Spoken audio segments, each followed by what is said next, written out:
이 찬양에 들어가셔도 됩니다. 이 찬양에 우리가 주제로 선택한 이유는 우리라는 단어 때문입니다. 우리, 함께.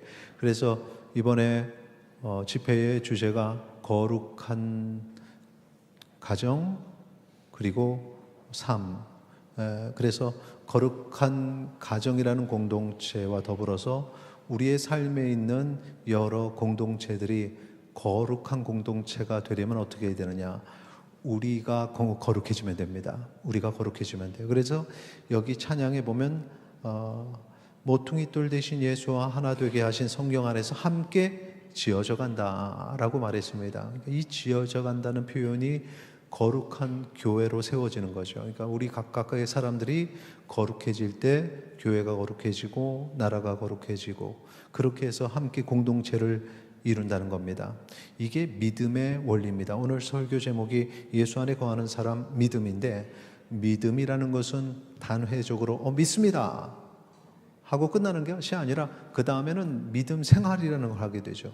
그래서 어떤 기간 동안에 계속해서 믿음 생활을 할 때 그 첫 번째 믿음을 고백할 때의 그 감격과 다짐으로 우리는 믿음 생활을 통해서 점점 지어져 가야 되는, 그래서 점점 거룩해지는 성도가 되어야 되는 것입니다. 그래서 믿음은 믿습니다 하고 끝나는 것이 아니라 그 다음에 지어져가는, 거룩해져가는 모습이 되어야 된다. 오늘 설교 내용이 그것과 관련된 내용입니다. 에베소 1장 1절 보시면은 수신자가 둘이 나오죠. 에베소 교회에 보내는 편지에 수신자가 둘이 나오는데 무엇과 무엇인지 한번 찾아보시죠. 같이 읽겠습니다.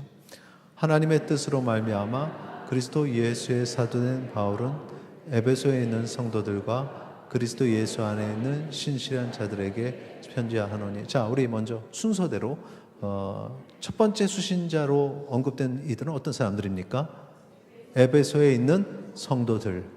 그리고 또 거기서, 그래서 우리는 에베소서가 에베소 교회에 보내는 편지다. 그럼 에베소 교회 교인들이 받는 거네. 근데 거기서 끝나지 않는다는 거죠. 그 다음에 두 번째, 그리스도 예수 안에 있는 신실한 자들. 자, 질문드립니다. 그리스도 예수 안에 있는 신실한 자들을 5글자인 한 단어로 줄이면 무엇일까요?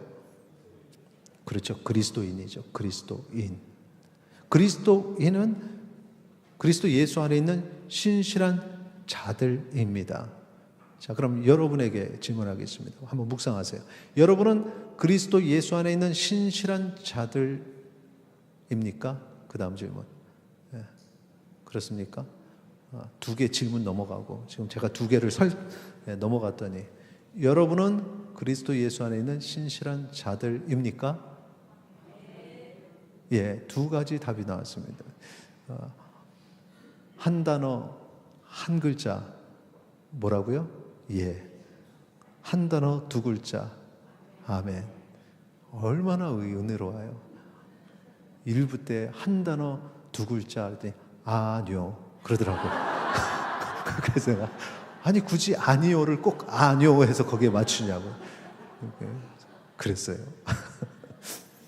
자, 그리스도 예수 안에 있는 신실한 자들인가 내가 할 때 이제 그 그리스도 예수 안에 있는 신실한 자들의 특징이 있습니다. 특징 그게 무엇인지 한번 찾아보죠.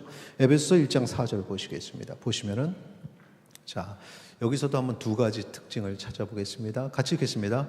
곧 창세전에 그리스도 안에서 우리를 택하사 우리로 사랑 안에서 그 앞에 거룩하고 흠이 없게 하시려고. 그리스도 예수 안에 있는 신실한 자들의 지금 첫 번째는 뭘까요? 우리 제 얼굴 보면 답이 안 나오니까 조금 전에 보였어요. 처음에 뭘까요? 택하셨다는 거. 예, 그게 특징이죠. 창세전에 그리스도 안에서 우리를 택하셨다. 이 택하심을 받은 거니 이거. 두 번째는 뭡니까? 거룩하고 흠이 없는 것이죠. 택함 받았다. 거룩하고 흠이 없었다. 그래서 자, 그 다음 PPT 넘겨주세요. 자, 보시면은 2가지. 하나님께서 창세전에 그리스도 안에 택한 사람과 하나님 앞에서 거룩하고 흠이 없는 사람인데, 그런데 자, 하나님께서 그리스도 안에서 딱 택한 사람은, 그 사람은 택자, 여러분 아시죠? 칼빈의 예정론에 택한 사람. 그 사람은 하나님 앞에서 거룩하고 흠이 질문이에요. 하나님 앞에 거룩하고 흠이 없습니까? 네, 아니요. 둘 다 나왔습니다. 답이. 근데 둘 다 답입니다. 둘 다 답이에요. 그러니까 이 시각에서 보면은 없고 이 시각에서 보면 있습니다. 첫 번째 시각은 뭐냐면은 나는 흠이 없지만 구원받을 때 택한 사람에게 하나님께서는 그리스도의 보혈의 그 능력으로 우리를 의롭다 하셨기에, 그래서 내가 아니요 예수 그리스도의 십자가 보혈의 능력으로 나는 거룩하고 흠이 없게 되었다. 그래서 예라고 할 수 있고, 그런데 여전히 나를 보면 나는 거룩하고 흠이 없냐? 그렇지 않다는 거죠. 나는 거룩하지 못하고 흠이 없는 내 모습을 발견한다. 그게 지난번에 사도 바울의 그 고민 말씀드렸죠. 그래서 내가 이렇게 살아도 될까 하는 것은 건강한 거라고 했습니다. 내적 갈등이 있는 게 건강한 것이다. 그래서 둘 다 답이 된다. 아시겠죠? 그래서 중요한 것은, 자, 하나님께서 우리를 택하셨을 때 그 보혈로 거룩하고 흠이 없다 하셔서 그렇게 해서 구원이 선포됐는데, 근데 그 다음부터가 이제 중요한 거죠. 우리는 그 거룩하심과 흠이 없으신 주님을 닮아가게 그 다음에는 성장을 해야 된다는 겁니다. 그 성장이 앞에서 제가 언급한 믿음 생활입니다. 믿음 생활이란, 믿습니다 해서 그리스도의 보혈의 권능으로 우리가 거룩하고 흠이 없다 칭함받았지만 여전히 내가 부족한데, 그런데 믿음 생활을 통해서 계속해서 내가 이렇게 성장을 해 나가야 된다는 것입니다. 스스로 묵상하는 질문, 여러분은 하나님 앞에서 거룩하고 흠이 없는 사람입니까? 라고 질문을 하면은 이제 거기에 대한 답이 그리스도의 보혈을 생각할 때 이해했고, 또 나를 생각할 때 아니요. 하지만 거기에는 내가 이렇게 성장해야 된다라는 그러한 아니요. 하지만 나는 그래도 거룩해지려고 노력하고 있고 그렇게 주님을 닮아가려고 노력하고 있습니다. 이런 고백이 우리 가운데 있기를 소망합니다. 자, 에베소서 1장 4절 말씀 같이 읽겠습니다. 곧 창세 전에 그리스도 안에서 우리를 택하사 우리로 사랑 안에서 그 앞에 거룩하고 흠이 없게 하시려고. 하나님 앞에서 거룩하고 흠이 없는 사람이 될 수 있는 방법은 그리스도로 인한 것입니다. 여기 보니까 그리스도 안에서 택하셨다 그러죠. 그리스도 안, 이게 중요한 겁니다. 그냥 하나님이 우리를 그냥 택하신 게 아니라 그리스도 안에서 택하셨다라는 겁니다. 그래서 그 보혈의 공로로 우리가 변화되는 거죠.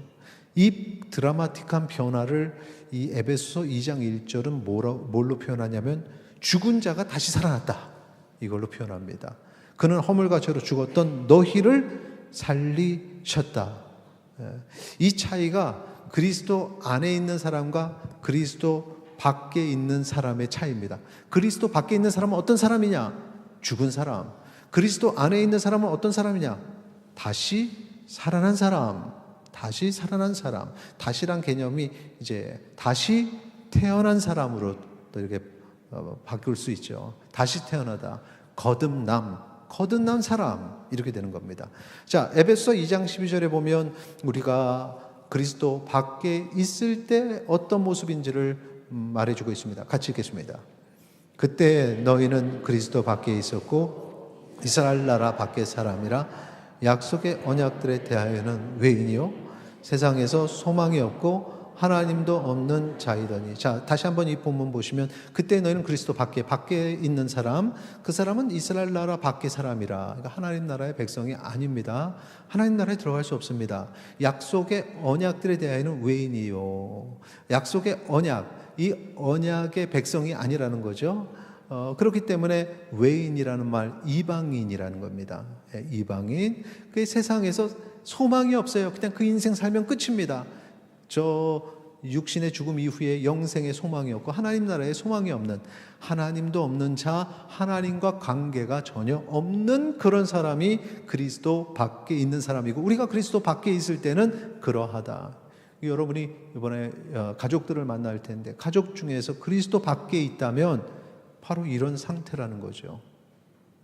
우리도 마찬가지였고요. 그런데 우리가 그 밖에 있을 때 하나님과 관계없는, 그래서 하나님의 진노를 받아 마땅한 사람들인데, 그런데 놀라운 것은 하나님이 세상을 사랑하사 그 세상은 거룩하고 온전한 세상이 아니라 지금 이런 상황을 말하는 겁니다. 하나님도 없고 세상에 소망도 없고 언약에 대해서는 전혀 관련 없는 이방인. 그런데 하나님이 사랑하시더라. 하나님이 우리를 그렇게 사랑하신 줄 믿으시기 바랍니다. 그래서 어떻게 하셨습니까? 예수 그리스도 안에 들어오게 하시기 위해서 그리스도를 이 땅에 보내셨다는 거죠. 그리스도 안에 거하게 하시기 위해서 이 육체의 욕심 많은 사람들을 위해서 성자 하나님이 인간이 되셨다. 그 하나님이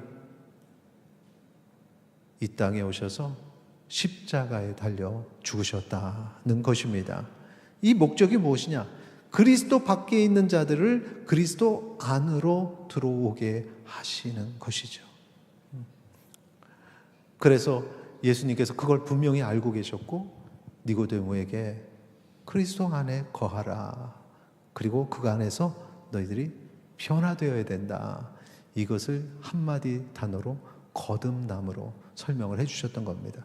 요한복음 3장 3절 4절 예수께서 대답하여 이르시되 진실로 진실로 내게 이르노니, 얼마나 중요하기에 진실로 진실로 내게 이르노니 말씀하십니까? 사람이 거듭나지 아니하면 하나님의 나라를 볼 수 없느니라. 거듭나지 아니하면, 그리스도 안에 거하지 아니하면, 그곳에서 변하지 아니하면 하나님의 나라를 볼 수 없다. 에베소서 2장 12절에 하나님도 없는 자다 하는 말하고 똑같은 얘기입니다. 그러니까 니고데모가 이렇게 질문합니다. 사람이 늙으면 어떻게 날 수 있사옵나이까? 두 번째 모태에 들어갔다 날 수 있사옵나이까? 비슷하죠. 모태에 다시 들어가는 것처럼 그리스도 안에 들어가서 새롭게 변화된다. 그래서 에베소서 1장 7절 보세요. 우리는 그리스도 안에서, 안으로 들어와야죠. 밖에 있는 사람이. 그래서 그의 은혜의 풍성함을 따라, 이 은혜는 뭐냐? 그리스도 밖에 있음에도 불구하고 우리를 위해서 이 땅에 오시고 십자가에 달려 죽으시고 부활 승천하셨다는 그 구속의 은혜를 주신 거죠. 그 은혜의 풍성함을 따라 그 피로 말미암아 속량 곧 죄사함을 받았느니라. 할렐루야. 이 일이 어디서 이루어진다고요? 그리스도 안에서 이루어진다는 거죠.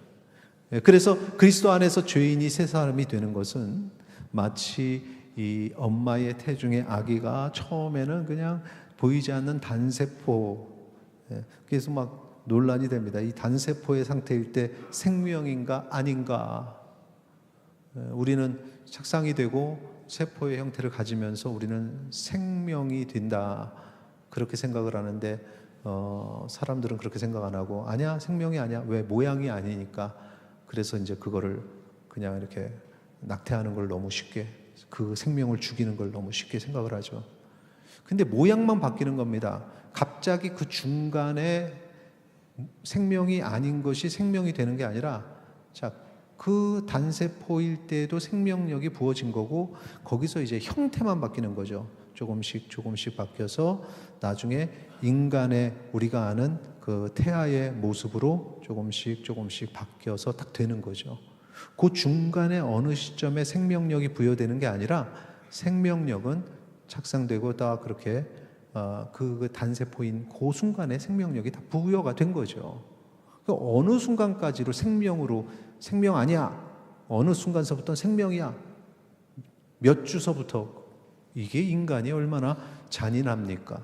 자기가 몇 주를 딱 해서 이때까지는 생명 아니야, 그래서 이거 다 죽여도 돼, 없애버려도 돼, 긁어버려도 돼. 그 이후부터는 생명이니까 살인이야. 인간이 판단할 문제는 아닌 것 같아요. 그렇게 변화된다는 거죠. 엄마의 태중에 있을 때. 이 엄마의 태중에 있을 때 이 생명이 만약에 그 기간을 채우지 못하고 밖에 있으면 죽어버린다는 거죠. 안에 있기 때문에 생명력이 있는 겁니다. 그 안에서 자라죠. 마찬가지로 우리가 그리스도 안에서 거룩해지고 흠이 없는 완전한 새 사람으로 변하게 됩니다.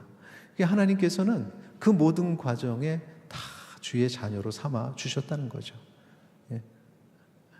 이 과정이 필요하다. 이게 바로 신앙 생활이다. 믿음 생활이다 라는 거죠.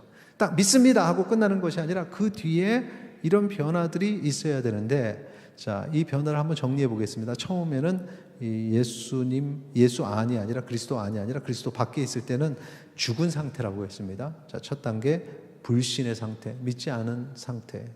에베소 2장 3절 같이 읽겠습니다. 전에는 우리도 다 그 가운데서 우리의 육체의 욕심을 따라 지내며 육체와 마음에 원하는 것을 하여 다른 일과 같이 본질상 진노의 자녀였더니. 예. 그리스도 안에 있어야 하나님의 자녀인데 그리스도 안에 있지 않고 밖에 있으니까 진노의 자녀. 예. 그런 거죠. 산모가 내 태중에 있을 때 내 아이야 이렇게 느끼지, 밖에 있는데 내 아이가 아니죠. 마찬가지입니다. 진노의 자녀인 겁니다. 그러니까 이 진노의 자녀의 상태는 죄로 인해서 죽은 상태라고 했습니다.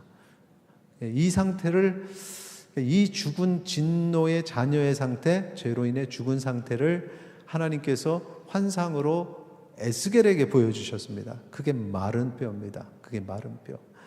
한번 볼까요? 에스겔서 37장 1절 2절 같이 읽겠습니다. 여호와께서 권능으로 내게 임하시고 그의 영으로 나를 데리고 가서 골짜기 가운데 두셨는데 거기 뼈가 가득하더라. 나를 그 뼈 사방으로 지나가게 하시기로 본즉 그 골짜기 지면에 뼈가 심이 많고 아주 말랐더라. 아멘. 그냥 뼈가 아니라 아주 말라 비틀어진 뼈. 그런 게 있대요. 이 하나님과 상관없는 자들, 그리스도 안에 있지 않고 그리스도 밖에 있는 자들, 하나님에 대한 믿음이 없는 불신의 모습, 세상에 많죠. 세상에 많죠. 너무 안타까운 겁니다. 너무 안타깝죠. 자, 그 다음 단계, 둘째 단계, 하나님의 사랑이 그 세상에 임하는 겁니다. 아직도 뼈인데, 그거 뭐 볼 것이 있다고. 하나님이 그 뼈들에게 함께 하시는 거죠. 에베소 2장 4절 5절 긍휼이 풍성하신 하나님이 우리를 사랑하신 그 큰 사랑을 인하여 바로 이 사랑이 임하는 겁니다. 허물로 죽은 우리를 그리스도와 함께 살리셨고 너희는 그 은혜로 구원을 받은 것이라. 그러니까 하나님이 세상을 사랑하사 독생자를 주셨으니 할 때 그 세상은 뼈인 상태인 겁니다. 허물 많고 여전히 죽은 그런 상황인데 그럼에도 사랑하셔서 예수 그리스도께서 이 땅에 오셔서 십자가에 달려 죽으셨다는 것. 여전히 부족한데 죄인된 날 위해 죽으신 예수님. 하나님께서 에스겔 선지자에게 이렇게 물으셨습니다. 에스겔 37장 3절에서부터 5절까지 그가 내게 이르시되 인자야 이 뼈들이 능히 살 수 있겠느냐 하시기로 내가 대답하되 주 여호와여 주께서 아시나이다. 소망 없는 자들에게 소망이 생길 수 있을까? 그것은 하나님의 권능에 팔이 달린 거죠. 또 내게 이르시되 너는 이 모든 뼈에게 대언하여 이르기를 너희 마른 뼈들아 여호와의 말씀을 들을지어다. 이 마른 뼈들이 살아날 수 있는 유일한 방법은 여호와의 말씀의 능력밖에 없다는 거죠. 그래서 그걸 선포하는 겁니다. 지금 여기 에스겔에게는 복음을 선포하는 그러한 명을 받은 거죠. 복음을 전하라. 5절 같이 읽겠습니다. 주 여호와께서 이 뼈들에게 이같이 말씀하시기를 내가 생기를 너희에게 들어가게 하리니 너희가 살아나리라. 아멘. 이것은 마치 예수님께서 내가 생명의 떡이니 나를 이렇게 표현하시는 거죠. 그것을 먹고 참여하는 자가 그 생기를 불어넣음과 같이 그렇게 생명이 된 것 같이 그렇게 다시 살아나는 죽은 자 가운데 살아나는 생명을 얻게 되는 다시 태어나는 그렇게 되는 것을 알려주시는 겁니다. 그걸 선포하는 거죠. 말씀으로. 마치 지팡이에 뱀을 달아 이걸 보는 자가 다시 살아날 것이다 할 때 순종함으로 보는 것처럼 그렇게 선포하는 겁니다. 자, 세 번째, 그렇게 해서 믿음을 고백한 자들이 순간 끝나는 것이 아니라 성장하게 되죠. 거룩하게 되고 주님을 닮아가게 되는 거죠. 하나님의 사랑이 죽은 자들에게 임할 때 어떻게 임했다고요? 지금 에스겔에게 말씀을 선포하게 하셨어요. 신약에서는, 구약에서는 그 말씀이 우리에게 율법으로 또 십계명으로 또 하나님 사랑, 이웃 사랑의 선포로 그렇게 해서 주어지고, 신약에서 이제 그것이 그 말씀이 육신이 되어 우리 가운데 임하심에 예수 그리스도께서 우리에게 임하신 거죠. 예수님은 말씀의 본체신 겁니다. 하나님의 말씀이 계속해서 구약에서 무엇을 가르치느냐, 다른 것이 아니라 오직 예수 그리스도를 우리에게 가르쳐 주고 계시는 줄 믿으시기 바랍니다. 그래서 이 하나님의 말씀이 무엇이냐? 오직 예수 그리스도라는 거죠. 구약에는 예수님이 없는가? 그렇지 않다는 거죠. 이미 구약을 통해서도 예수님, 지금 오늘 에스겔 환상을 통해서도 계속해서 복음을 우리에게 알려주시는 거죠. 예수 그리스도를 알려주시는 것입니다. 그래서 예수 그리스도를 만나는 순간에 우리가 믿음을 고백하고 그 다음에 소망 없는 자가 소망을 가지게 되고 생기 없는 자가 생기를 가지게 되는 거죠. 바로 이겁니다. 에스겔서 37장 6에서 7절, 믿음을 고백한 자에게 일어나는 변화 같이 읽겠습니다. 너희 위에 힘줄을 두고 살을 입히고 가죽으로 덮고 너희 속에 생기를 넣으리니 너희가 살아나리라. 또 내가 여호와인 줄 너희가 알리라 하셨다 하라. 이에 내가 명령을 따라 대언하니 대언할 때 소리가 나고 움직이며 이 뼈 저 뼈가 들어맞아 뼈들이 서로 연결되더라. 할렐루야. 이게 지금 생명력이 부어지는 그 실제적인 현장을 보는 거죠. 바로 이겁니다. 하나님께서 선포하신 대로 다 이 뼈 저 뼈가 막 맞아서 연결이 되는 거죠. 그래서 생기를 가지는 거죠. 생기 없는 자들이 생기를 가지게 되고 죽은 자가 살아나는 이 모습을 우리가 보는 겁니다. 거기에 더 덮여집니다. 에스겔서 37장 8절에서 10절까지 읽겠습니다. 내가 또 보니 그 뼈에 힘줄이 생기고 살이 오르며 그 위에 가죽이 덮이나 그 속에 생기는 없더라. 또 내게 이르시되 인자야 너는 생기를 향하여 대언하라. 생기에게 대언하여 이르기를 주 여호와께서 이같이 말씀하시기를 생기야 사방에서부터 와서 이 죽음을 당한 자에게 불어서 살아나게 하라 하셨다 하라. 이에 내가 그 명령대로 대언하였더니 생기가 그들에게 들어가매 그들이 곧 살아나서 일어나 서는데 극히 큰 군대더라. 할렐루야. 이 죽은 자가 살아나는 겁니다. 복음이 신겨지고 하나님을 알게 되고 그 안에서 깨어나는 거죠. 이것이 바로 신앙생활이구나. 이것이 바로 하나님의 은혜구나. 막 회복이 되는 겁니다. 그렇게 해서 군대의 모습을 가지는데 지금 너무 많은 뼈들이 일어나서 다 모서 생기를 가진 자들이 일어나니 군대처럼 보이는데 그 순간에 나가 싸우라 그러면 다 죽습니다. 아직까지 힘은 없어요. 근데 군대처럼 보이기 시작해. 이제 거기서부터 이제 삶이 변화되면서 군인으로서의 강함이 더딥혀지게 되죠. 자, 네 번째 단계, 완전한 그리스도인이 되는 겁니다. 천국 백성이 되는 것입니다. 이제 그것을 향해 가는 거죠. 에스겔서 37장 12절 13절 그러므로 너는 대언하여 그들에게 이르기를 주 여호와께서 이같이 말씀하시기를 내 백성들아 내가 너희 무덤을 열고 너희로 거기서 나오게 하고 이스라엘 땅으로 들어가게 하리라. 이제 하나님 나라의 백성으로 완성되는 거죠. 13절 내 백성들아 내가 너희 무덤을 열고 너희로 거기서 나오게 한즉 너희는 내가 여호와인 줄을 알리라. 할렐루야. 이제 지금 이 장면이 예수님이 부활하시는 장면하고 일치합니다. 예수님이 세상 죄를 지시고 십자가에 달려 죽으신 이후에 무덤에 장사되셨는데 그 무덤 문이 열리고 예수님 부활하시고 그 다음에 하나님께서 예수님을 부르셔서 저 천국의 보좌로 올라가시면서 다시 오시겠다 말씀하셨죠. 그러면서 예수님의 이 부활이 우리의 부활의 첫 열매가 되시며 이제 이 부활서부터 우리도 부활하게 되는데 그 다음에 에스겔의 환상 속에 그게 선포가 되는 거죠. 예수님 부활한 것처럼 죽은 자들이 부활하고 그리고 우리도 거기서 나와서 하나님을 알게 되는 거죠. 하나님 나라를 보게 되고 우리가 여기 보니까 거기서 나와서 이스라엘 땅으로 들어가게 하리라. 그 이스라엘 땅이 하나님 나라, 이게 하나님 나라인 거죠. 그래서 하나님 나라에 우리가 들어가게 된 줄 믿으시기 바랍니다. 이 이야기를 에베소서 2장 6절에서 이렇게 말합니다. 아주 간단하게 얘기하죠. 같이 읽겠습니다.